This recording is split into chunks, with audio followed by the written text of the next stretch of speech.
मे 2025 मध्ये भारत आणि पाकिस्तानमध्ये ऑपरेशन सिंदूर झालं। भारताने पाकिस्तानच्या हवाई तळांवर थेट हल्ले केले। जग या हल्ल्याकडे बघत होतं। काही युद्धाचा भडका उडेल हे सांगता येत नव्हतं। दोन्ही देश अणुबॉम्बनं सज्ज आहेत, त्यामुळे एक चुकीचं पाऊल म्हणजे काय होऊ शकतं हे सांगायला नको। त्या संकटानंतर अवघ्या काही महिन्यात Stockholm International Peace Research Institute अर्थात SIPRI ने आपल्या 2026च्या वार्षिक अहवाल जाहीर केला आणि त्यातला एक आकडा जगाचं लक्ष वेधून घेण्यास पुरेसा ठरला। भारताने शांततेच्या काळात ही 12 अणुबॉम्ब थेट क्षेपणास्त्रांवर तैनात केले आहेत। हे भारताने प्रथमच केलं आहे। आतापर्यंत असं कधी झालं नव्हतं। मग आता का आणि याचा अर्थ काय, भारताने हे का केलं, सविस्तर समजून घेऊ या व्हिडिओच्या माध्यमातून। नमस्कार, मी पंकज, तुम्ही पाहताय कसं काय। जगाच्या संरक्षण क्षेत्रावर वर्षानुवर्ष लक्ष ठेवणारी SIPRI ही स्वीडनमधील एक प्रतिष्ठित आंतरराष्ट्रीय संस्था आहे। दरवर्षी ती जागतिक अणुसाठ्याचा सविस्तर अहवाल प्रसिद्ध करते। यंदाचा म्हणजे 2026 सालचा अहवाल 8 जून रोजी जाहीर झाला। त्या जगभरातील 9 अणुसज्ज देशांचा आढावा घेण्यात आला। अमेरिका, रशिया, चीन, ब्रिटन, फ्रान्स, भारत, पाकिस्तान, उत्तर कोरिया आणि इस्रायल या 9 देशांकडे मिळून आज जवळपास 12,187 अणुबॉम्ब आहेत। यापैकी 9,745 शस्त्र प्रत्यक्षात वापरण्यासाठी तयार स्थितीत ठेवण्यात आले आहेत। SIPRI ने यंदाच्या अहवालात एक गंभीर इशारा दिला आहे। जागतिक देश आता अणुशस्त्रांवर पूर्वीपेक्षा जास्त अवलंबून राहत आहेत आणि चुकीच्या निर्णयामुळे युद्ध भडकण्याचा धोका वाढला आहे। या अहवालात भारताबद्दल जे नोंदवलं गेलं ते इतर देशांपेक्षा वेगळ्या कारणासाठी महत्त्वाचं ठरलं। भारताकडे आता 190 अणुबॉम्ब आहेत। गेल्या वर्षी ही संख्या 180 होती, म्हणजे एका वर्षात 10 अणुबॉम्बची भर पडली। त्यापेक्षा मोठी गोष्ट म्हणजे SIPRI ने नमूद केलं की भारताने पहिल्यांदाच 12 अणुबॉम्ब थेट मिसाईलवर तैनात केले आहेत, विशेषतः अणुपाणबुड्यांवर। भारत गेल्या अनेक वर्षांपासून आपले अणुबॉम्ब आणि मिसाईल वेगवेगळ्या ठिकाणी सुरक्षित ठेवत आला आहे। युद्धाची वेळ आली तरच ते एकत्र आणले जातात। या पद्धतीला डिमेटर सिस्टम म्हणतात। पण आता INS अरिहंत आणि INS अरिघात सारख्या अणुपाणबुड्या समुद्रात सतत गस्तीवर असतात।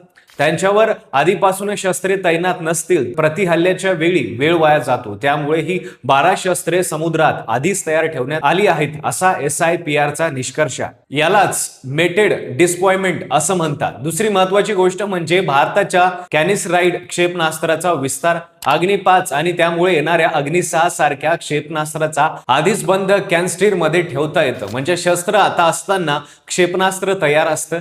SIPRI ने यापूर्वी नमूद केलं होतं की अशा पद्धतीमुळे भारताची अणुशस्त्रे शांततेची काळातही तैनात राहण्याची शक्यता वाढते। पाकिस्तानकडे सध्या 170 अणुबॉम्ब आहेत आणि त्यांच्या संख्येत फारशी वाढ नाही।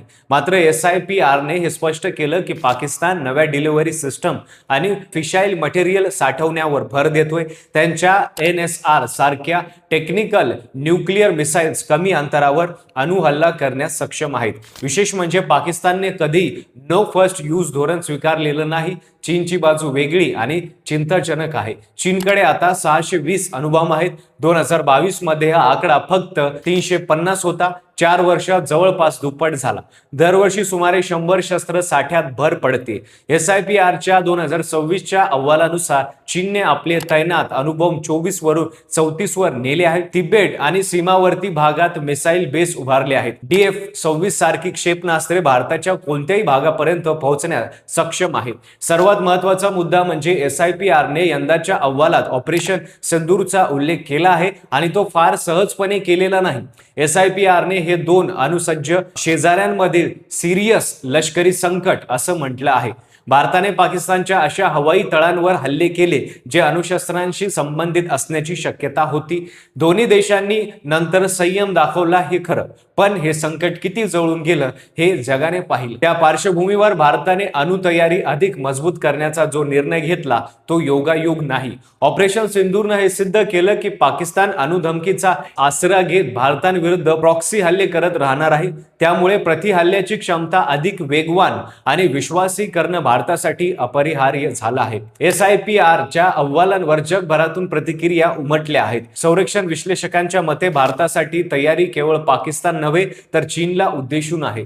अग्नी-5 ची रेंज 5000 किलोमीटरपेक्षा जास्त आहे, म्हणजे बीजिंग, शांघाय आणि चीनमधील कोणतंही महत्त्वाचं शहर त्यांच्या टप्प्यात येतं. भविष्यात येणारे अग्नी-6 ची रेंज आणखीन मोठी असेल असा अंदाज आहे. दुसऱ्या बाजूला भारताची न्यूक्लिअर ट्रायड आत्मा, जमीन, हवा आणि समुद्र या तिन्ही मार्गांनी पूर्णपणे सक्रिय झाली आहे. 2018 मध्ये INS अरिहंत मिळाल्यानंतर हा ट्रायड पूर्ण झाला. आता त्यात प्रत्यक्ष तैनात शस्त्रांची भर पडली आहे. सेकंड स्ट्राईक कॅबिनेट म्हणजे शत्रूने आधी हल्ला केला तरी भारत जोरदार उत्तर देण्यास सक्षम आहे, ही खात्री आता अधिक झाली आहे. भारत सरकारकडे या अहवालांवर अद्याप अधिकृत प्रतिक्रिया दिलेली नाही. भारताची पारंपरिक भूमिका ही की अणुशस्त्रे फक्त प्रतिबंधनासाठी आहेत. नो फर्स्ट यूज हे धोरण 2003 पासून कायम आहे, पण रणनीती जाहीर न करता शांतपणे क्षमता वाढवत राहण्याचं भारताचं धोरण असतं. अणुशस्त्राचं गणित क्रिकेट सारखं नसतं. जास्त बॉम्ब म्हणजे जिंकलो असं नसतं. या शस्त्रांचा खरा उद्देश युद्ध जिंकणं नसतो, तर युद्ध होऊच न देणं हा असतो. शत्रूला माहिती असायला हवं की हल्ला केला तर परतीचा मार इतका जोराचा असेल की पश्चातापाची संधी मिळणार नाही. यालाच न्यूक्लिअर डिटरन्स म्हणतात. भारताचे 12 अणुबॉम्ब तैनात केले म्हणजे युद्धाची तयारी नाही, हा एक संदेश आहे. कुणालाही हल्ला करण्यापूर्वी 10 वेळा विचार करायला लावणारा. पण एक प्रश्न मात्र उरतोय. चीन दरवर्षी 100 नवीन अणुबॉम्ब वाढवतोय, पाकिस्तान नव्या शस्त्र प्रणाली विकसित करतोय आणि ऑपरेशन सिंदूर सारख्या घटना दाखवून देतोय की हा प्रदेश अजूनही किती अस्थिर आहे.